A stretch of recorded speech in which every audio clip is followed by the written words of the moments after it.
प्यारे देशवासियों, नमस्कार।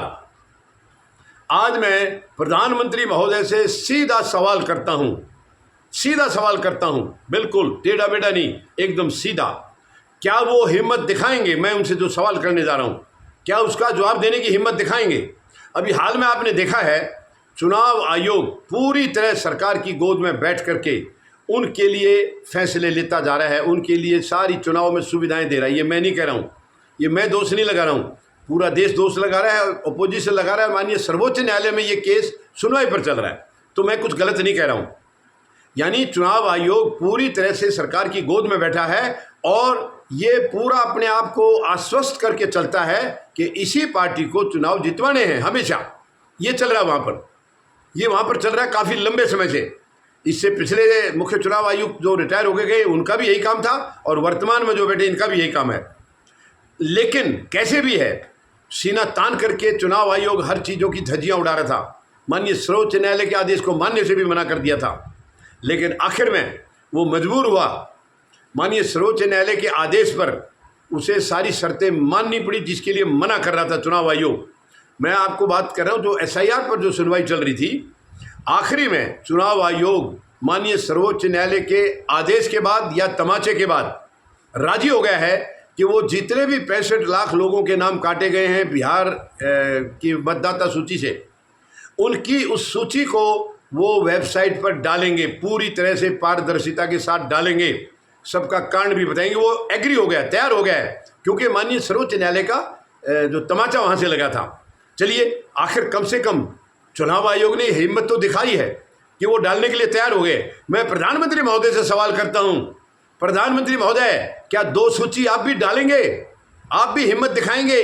अगर आप ईमानदार हैं तो अपनी ईमानदारी को दिखाइए। आप 2 करोड़ लखपति दीदी का जिक्र करते हैं हमेशा, काफ़ी सहूलियतें उनको दे रखी हैं। 2 करोड़ लखपति दीदी का नाम के साथ, पते के साथ उनकी सूचना डालिए वेबसाइट पर, देश को पता लगने दीजिए ये 2 करोड़ दीदी कौन हैं भी या नहीं। दूसरा, प्रधानमंत्री महोदय, मुद्रा योजना के लाभार्थी जो करीब 35 करोड़ है और कुछ लोगों ने दोबारा भी लोन लिया है, दोबारा भी पैसा मिला है उनको, तो उनको अगर दोबारा की गिनती करें तो करीब 50 करोड़ हो जाता है। 28 लाख करोड़ आपने बताया है कि आपने इनको पैसा बांटा है। क्या इसकी सूचना वेबसाइट पर डालेंगे?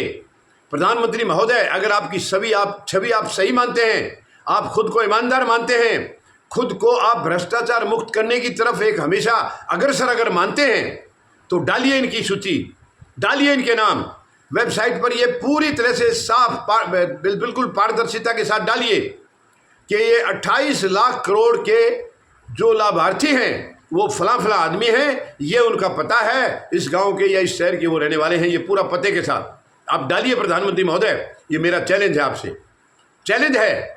आप ईमानदारी का नाटक कर रहे हैं और भ्रष्टाचार को आप सपोर्ट कर रहे हैं। ये मैं दोष नहीं लगा रहा हूँ, आरोप नहीं लगा रहा हूँ, जो आप कर रहे हैं उससे देखिए, 2024 के लोकसभा चुनाव से पहले भोपाल की एक रैली में प्रधानमंत्री महोदय सीना तान के आपने कहा था कि इंडिया गठबंधन वाले कुछ गारंटी दे रहे हैं तो मैं भी गारंटी दे रहा हूँ, और आपने ये कहा था तमाम भ्रष्टाचारी जेल में होंगे।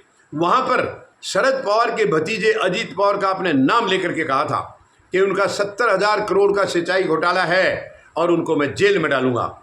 लेकिन 2-4 दिन के बाद ही आपने उनको महाराष्ट्र सरकार में शामिल किया और डिप्टी CM का पद दिया और विभाग दिया उनको फाइनेंस का, यानी वित्त मंत्रालय, जिससे कि उन्होंने पहले घोटाला किया था।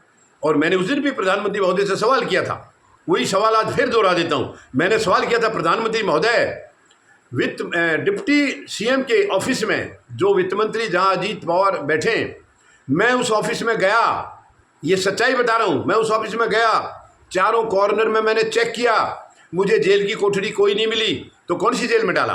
मैंने उस दिन भी सवाल किया था प्रधानमंत्री महोदय से, क्या आपका जेल में डालने की बात कहकर उनको वित्त मंत्रालय का पद देना, डिप्टी CM का पद देना और वित्त मंत्रालय का विभाग देना, क्या ये इशारा तो नहीं है कि बेटा अजीत, पहले जो तुमने किया वो बहुत कम था, मैं दोबारा मौका दे रहा हूँ, अब की बार अपना भी ध्यान रखना और मेरा भी रखना? अगर इसका मीनिंग ये नहीं है तो प्रधानमंत्री बताएं क्या मीनिंग है।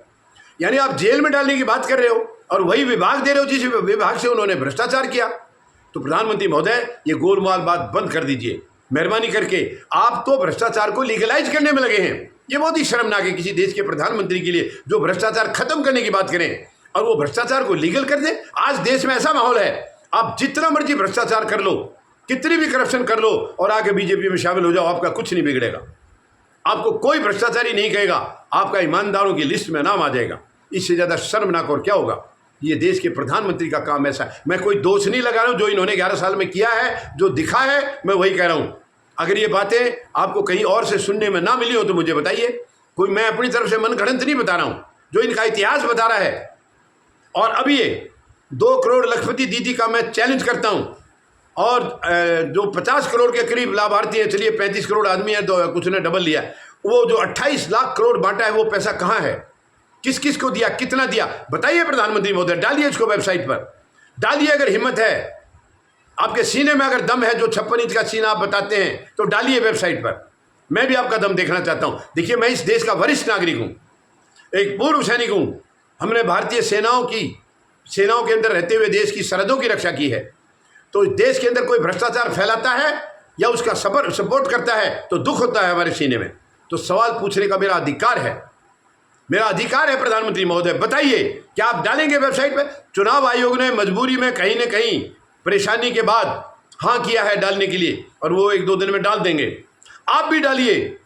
उम्मीद लगा रहा हूं कि आप मेरी बात को सुनेंगे और एक्शन लेंगे और अपनी साफ तस्वीर पेश करेंगे, ताकि मैं भी मान जाऊं कि यस, प्रधानमंत्री महोदय सच में बहुत ईमानदार हैं, सच में ये पारदर्शिता रखते हैं।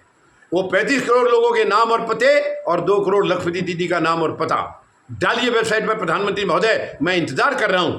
चुनाव आयोग जब तक अपनी इंफॉर्मेशन डालते हैं तब तक मैं इंतजार करूंगा।